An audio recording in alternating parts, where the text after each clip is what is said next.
मरीख पर जिंदगी के आसार, नासा की दरियाफ्त ने दुनिया हिला दी। नाजरीन, क्या कभी आपने सोचा है कि अगर हमें ये मालूम पड़ जाए कि हम कायनात में अकेले नहीं हैं, तो क्या होगा? अगर वाकई जमीन के अलावा किसी और सयारे पर जिंदगी के सबूत मिल जाएं, तो सब कुछ बदल कर रह जाएगा। ये वो सवाल है जिसने सदियों से इंसान को परेशान कर रखा है। आसमान की तरफ देखने वाला हर शख्स ये सोचने पर मजबूर होता है कि क्या वहाँ किसी और दुनिया में भी जिंदगी है, और अब लगता है कि शायद इस सवाल का जवाब हमें मिलने वाला है। नासा के परसेवरेंस रोवर ने मरीख पर ऐसी दरियाफ्त की जिसने दुनिया के बड़े बड़े साइंसदानों को हैरत में डाल दिया। ये कहानी है मरीख के G0 क्रेटर की, एक ऐसी वादी की जिसे साइंसदान जमीन की किसी कदीम झील से तशबीह देते हैं। वो समझते हैं कि यहाँ अरबों साल पहले पानी मौजूद था, और जहाँ पानी हो वहाँ जिंदगी के इम्कानात भी पैदा होते हैं। यही वजह है कि परसेवरेंस को यहाँ भेजा गया ताकि वो मट्टी, चट्टानों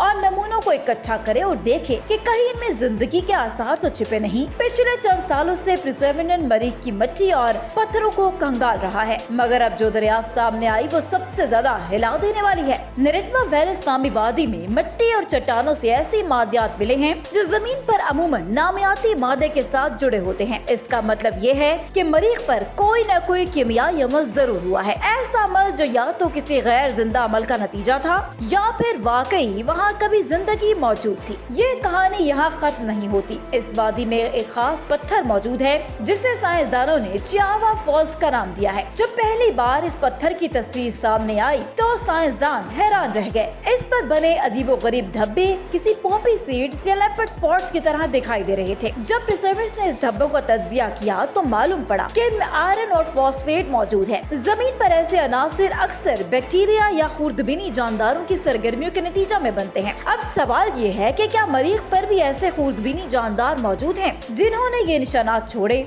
या फिर ये सब सिर्फ बेजान कीमियाई रद्द-ए-अमल का नतीजा है। इसी पत्थर से लिया गया एक नमूना जिसे सफायर कैनियन का नाम दिया गया है, अब तक का सबसे पुरस्कार नमूना करार दिया गया है। माहिरीन का कहना है कि इसमें ऐसे कीमियाई सिग्नल्स मौजूद हैं जिनकी वजाहत बगैर नामियाती मादे के मुमकिन नहीं लगती। नई तहकीक ने ये साबित किया कि यहाँ रेडॉक्स रिएक्शंस हुए, यानी ऐसे कीमियाई रद्द-ए-अमल जिनमें एक अंसर इलेक्ट्रॉन खोता है और दूसरा अंसर इलेक्ट्रॉन हासिल करता है। जमीन पर ये अमल अक्सर बैक्टीरिया या खुर्दबीनी जानदारों की बदौलत होता है। कुछ साइंसदान ये भी कह रहे हैं कि इस मकाम पर एक और मादनियात विवियानाइट के निशान मौजूद हैं। ये मादनियात जमीन पर खास तौर पर ऐसे माहौल में बनती है जहां रेडॉक्स रिएक्शंस होते हैं। अगर ये सच है तो फिर ये मरीख के इस मकाम को और भी अहम बनाता है। लेकिन अभी असल मसला ये है कि असल जांच और तस्दीक के लिए जरूरी है कि ये सैंपल जमीन पर वापस लाए जाए। नासा ने मार्स सैंपल रिटर्न मिशन का मंसूबा बनाया था, मगर बजट की कमी